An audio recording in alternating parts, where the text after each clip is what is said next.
Pit bulls, now and before. The term pit bull used for dogs isn't even the name of the breed. It's actually more of a blanket term for all types of terriers. There are different types of pit bulls that range from American Pit Bull Terrier to Stafford Bull Terriers. They come in different sizes and colors. It all depends on their genetics and their parents. So their different coats can be red or blue. Some can be a brindle color, which is like almost stripy looking. The dogs can range from 30 to 85 pounds, and it all depends on gender and their breed.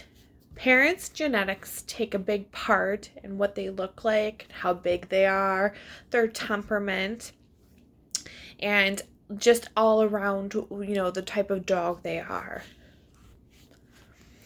Health-wise, terriers tend to get hip dysplasia and are prone to having allergies. The most common ones they get are skin allergies, which are due to their fine hair and sensitive skin they have, mostly on their stomach area or their hind legs.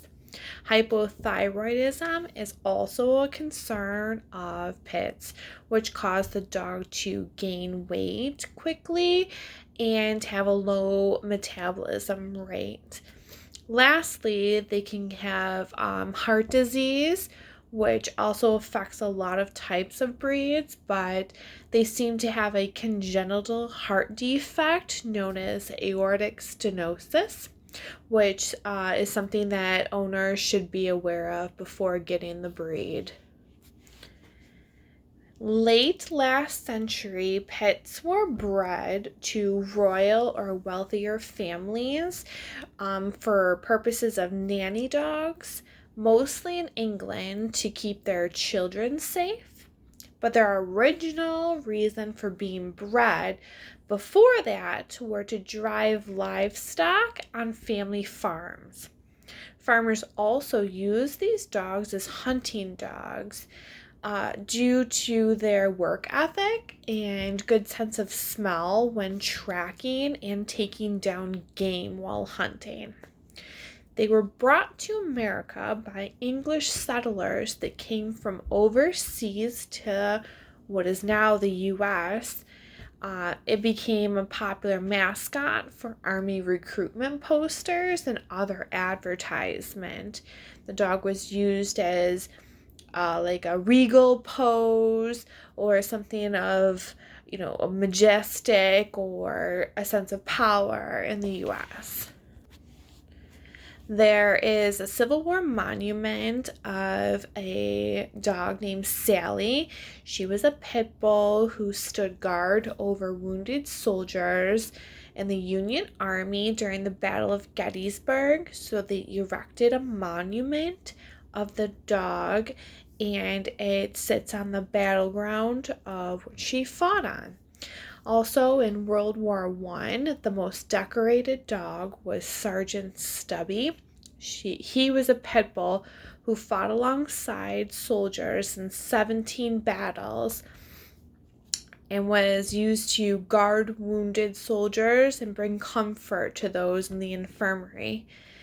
Coincidentally, Helen Keller also owned a dog who is thought to be a therapy bull or pit bull. Was also named Stumpy. They used pit bulls on the cover of Life magazine for advertisement, and they had him on 3 separate times over the years, which was more than any other dog featured on the magazine. During temperament testing, the American Bulldog Terrier scored second, right behind Golden Retrievers. Because of their breeding, more recently, pit bulls have developed a distrust and socialization issues with other dogs that make them seem more aggressive.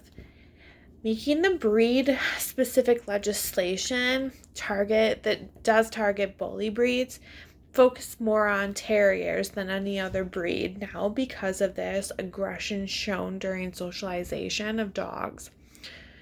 They have been known to be used in aggressive situations like dog fighting because of their muscular stature. So neglect and improper training, also abuse, has led to more aggressive natures in all dogs, not just pit bulls in general. So many cities and states have now banned the ownership of pit bulls and pit bull breeds like the American Terrier, and it's caused a rise in dogs being abandoned and more so given to rescues. Pit bulls have had the highest number of dogs in shelters and rescues at this time. So that's a general overview of pit bulls from now and before. Thank you.